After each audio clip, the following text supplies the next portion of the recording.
नमस्कार। शब्द विन्यास 666 पर आप सभी मित्रों का पुनः पुनः स्वागत और अभिनंदन। कहानियों के इस सफर में आजकल आप सुन रहे हैं मन्नू भंडारी जी की एक व्यंग्यात्मक कहानी स्त्री सुबोधिनी। अभी तक आपने कहानी का प्रथम अंक सुना है। आज हम कहानी का दूसरा और अंतिम अंक सुनेंगे। तो सुनना प्रारंभ करें। बीवी की याद और बात से ही शिंदे अपना चेहरा एकदम मायूस बना लेता और बिना कहे ही मेरे दिमाग में यह बिठाने की कोशिश करता कि बीवी बनते ही औरत बहुत उबाऊ और त्रासदायक बन जाती है, कि रिश्तों में बंधते ही प्रेम नीरस और बेजान हो जाता है, कि सच्चे प्रेमियों को हमेशा मुक्त ही रहना चाहिए। मैं इन सब बातों को सुनती समझती तो सही, पर गले नहीं उतार पाती, क्योंकि बीवी बनने की ललक जब तब मेरे भीतर जोर मारती थी। सच बात तो यह है कि मुझे तो घर भी चाहिए था, पति भी और बच्चे भी, पर उसे तो जैसे बीवी नाम से ही चिढ़ हो गई थी। कभी कभी वह अपनी बीवी के कर्कश स्वभाव और तुनक मिजाजी की बात करते करते रो तक पड़ता। तब मैं लपक कर उसे बाहों में भरती, अपने होठों से उसके आंसू पोंछती और उसे हौसला बंधाती कि जल्दी ही हम कुछ ऐसा करेंगे कि वह इस दुख से मुक्त हो, कि मैं उसे एक सही सुखद जिंदगी दूंगी।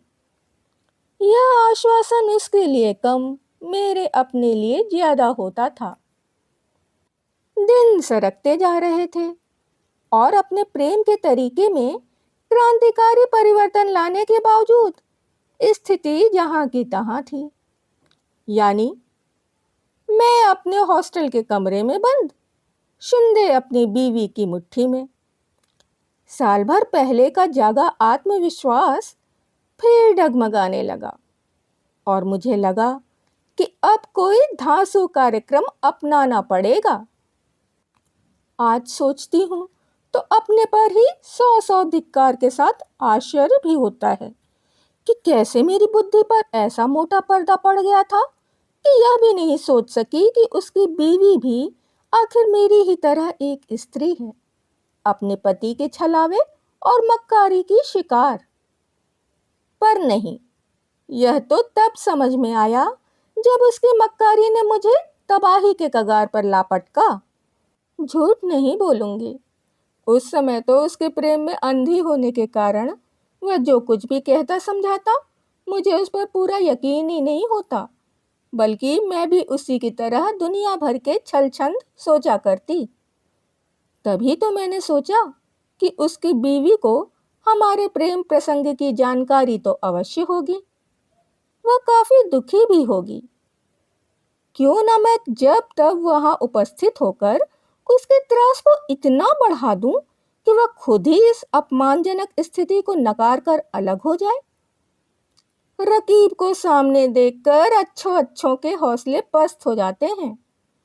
फिर अपमान और उपेक्षा की आग में झुलसी इस औरत का हौसला ही क्या होगा। और यही सोचकर आखिर मैं एक दिन शिंदे के घर जा धमकी। एक सुहागिन औरत की सारी नियामतों, यानी कि बूढ़े ससुर के वरद हस्त की छत्र छाया और बच्चे के पोतड़ों की वंदनवार के बीच दूधो नहाई पूतो फली भाव से वह कुर्सी पर विराजमान थी।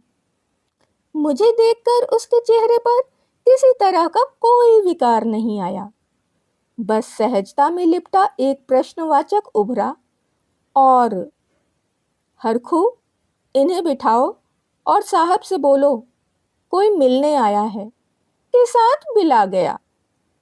विकार तो मुझे देखकर शिंदे के चेहरे पर आया, जिसे उसने थोड़ी सी कोशिश करके अफसरी नकाब के नीचे ढक लिया। दफ्तरी भाषा में दफ्तरी बातें करके उसने मुझे चलता किया, पर बाहर निकलते समय हाथ दबाकर लाड़ में लिपटी हल्की सी फटकार के साथ शाम को कमरे पर आने का निमंत्रण भी दे दिया। मैं उसकी बीवी को त्रस्त करने गई थी, पर खुद ही त्रस्त और पस्त होकर लौटी। मुझे आश्चर्य हो रहा था कि वह औरत है या मांस का लौंदा। इसका आदमी 3 साल से एक दूसरी लड़की के साथ मस्ती मार रहा है और इसे न कोई तकलीफ न कष्ट। मैं इसकी जगह हूं तो शायद एक दिन भी इस तरह की अपमानजनक स्थिति को बर्दाश्त न करूं। इसके शरीर पर चमड़ी लिपटी है या गैंडे की खाल। यह तो मुझे बाद में अनुभव ने सिखाया कि अधिकतर शादीशुदा औरतें ऐसी होती हैं, जिन्हें अपने घर की दीवारों से बेहद लगाव होता है। इतना ज्यादा कि धीरे धीरे उन दीवारों को ही अपने शरीर के चारों ओर लपेट लेती हैं। फिर मान सम्मान के सारे हमले उनसे टकराकर बाहर ही ढेर हो जाते हैं और वे उनसे बेअसर सती साध्वी सी भीतर सुरक्षित बैठी रहती हैं। शाम को शिंदे मुझ पर एकदम बरस पड़ा कि मैंने उसके घर जाने की मूर्खता क्यों की। कितना चौकस रहना पड़ता है उसे हर समय, जिससे उसकी बीवी को इस प्रसंग की हवा भी ना लगे। वरना तो वो शूर्पणखा की तरह ऑफिस, परिवार और सारे शहर में हड़बोंग मचा के रख देगी। मौका लगा तो मेरा झोटा पकड़कर सड़क पर ही जूते लगवाएगी।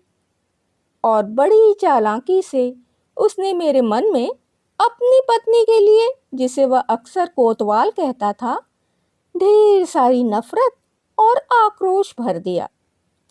साथ ही जल्दी करने की अपनी नादानी भरी मूर्खता पर मुझे बेहद शर्मिंदा भी किया। देखा आपने कि कैसे शातिराना अंदाज से पुरुष नफरत और गुस्से की सुई अपनी ओर से सरकाकर दोनों औरतों की ओर घुमा देता है। वे ही आपस में लड़े भिड़े, कोसे गलियाएं, और वह जो असली गुनहगार है अपने पर आंच आए बिना आराम से दोनों का सुख भोगता रहे। पर उस समय तो मैं जब जब बहुत अधीर होती, वह समझाता कि सहजीवन का मधुरतम पक्ष तो हम भोग ही रहे हैं। मैं क्यों बेकार में शादी ब्याह और घर में जकड़कर इस मधुर संबंध का गला घोटना चाहती हूँ। और इसी चक्कर में वह मधु उड़ेलती हुई 3-4 फटकती कविताएं मेरे नाम ठोक देता। मीठी मीठी पप्पियों के बीच बड़ी ऊंची ऊंची बातें मेरे जहन में बिठा देता। कुछ समय के लिए मुझे लगने लगता कि मैं आम औरत से कुछ अलग, कुछ विशिष्ट, कुछ ऊंची हूं। मेरे कंधों पर स्त्री पुरुष के संबंधों को एक नई दिशा देने का दायित्व है। अगली पीढ़ी अधिक स्वस्थ, अधिक मुक्त जिंदगी जी सके, इसके लिए हमें पहल करनी होगी, एक उदाहरण रखना होगा, चाहे उसके लिए हमें खाद ही क्यों ना बनना पड़े। शिंदे तो ये बातें झाड़कर मजे से अपनी बीवी का बगलगीर हो जाता और मैं असली अर्थों में खाद बनी अपने कमरे में सड़ती रहती। तभी शिंदे का तबादला हो गया। मैं एक बार फिर डगमगा गई। मुझे लगा कि बस अब यह मेरी जिंदगी से निकला। रो रो कर मेरा बुरा हाल था, पर फिर उसने मुझे हाथों हाथ झेल लिया। एक नई योजना से मेरे आंसू पोंछ दिए। तय हुआ कि नई जगह अभी वह अकेला ही जाएगा और उसके जाने के 3-4 दिन बाद मेडिकल लीव लेकर मैं उसके पास पहुंच जाऊंगी। उसने मुझे बताया कि उसने यह तबादला करवाया ही इसलिए है कि शहरी तबादला उसकी जिंदगी के तबादले की भूमिका बन जाए। यह तो मुझे बाद में मालूम पड़ा कि शिंदे ने तबादला इसलिए करवाया था कि हमारे संबंधों की सुरसुराहट उसकी बीवी के कानों तक पहुंचने लगी थी। बात पूरी तरह खुले उसके पहले ही वह शहर छोड़ देना चाहता था। पर मैं तो यह समझकर कि केवल मेरी खातिर शिंदे ने इतने बड़े शहर की बड़ी संभावनाओं को छोड़ छोटी जगह चुनी है, एकदम निहाल हो गई और उसकी बातों के जादू में बंधी बंधी 1 सप्ताह बाद ही उसके पास पहुंच गई। आपको बहुत गलत लग रहा है ना? लगना ही चाहिए। अब तो मुझे भी लगता है। पर उस समय तो बस शिंदे में ही प्राण बसते थे। लगता था उसके बिना जी नहीं सकूंगी। गलत सही की समझ ही कहाँ रह गई थी। मैं उसे पाना चाहती थी और वह मुझे खोना नहीं चाहता था। उसके साथ होटल में गुजारे वे दिन मैं तो भूल ही गई कि हम दोनों के बीच कोई तीसरा भी है। तबीयत एकदम लहलहा उठी। इस बार उसने बकायदा योजना बनाई कि पत्नी को अब यहाँ न बुलाकर उसके पिता के घर भेज देगा और धीरे धीरे उसे कानूनी कार्रवाई करने के लिए राजी कर लेगा। यदि नहीं हुई तो मजबूर करेगा। पंखों पर सवार होकर मैं लौटी थी। आंखों में उसने ढेर सारे सपने आंच दिए थे और उठते बैठते मुझे अपना स्वीट होम ही दिखाई देता। मैंने उसे एक फड़कता हुआ प्रेम पत्र लिखा। बातों का तो वह बादशाह था ही, पत्र लिखने में भी उसे कमाल हासिल था।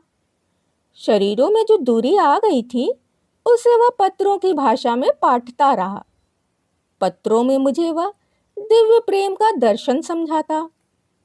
मेरे जन्मदिन पर अपने इसी दिव्य प्रेम में डुबोकर उसने एक खूबसूरत सा तोहफा मेरे लिए भेजा। कभी वह चांदनी रात के गीत लिखकर भेजता तो कभी साथ बिताए मधुर क्षणों की याद को ताजा करने वाली कविताएं। जानता था कि इन बातों से मुझे तसल्ली नहीं होगी, इसलिए तसल्ली देने के लिए वह खुद सशरीर आ पहुंचा। ऑफिस का काम निकालकर वह जब तब आ ही जाया करता था। उसने आंखों में सचमुच के आंसू भरकर कहा कि मैं ही शिंदे का प्राण हूं, शिंदे की प्रेरणा हूं। घर परिवार के अतिरिक्त शिंदे का जो कुछ भी है, और वही तो असली शिंदे है, वह उसने मुझे पूरी तरह सौंप रखा है।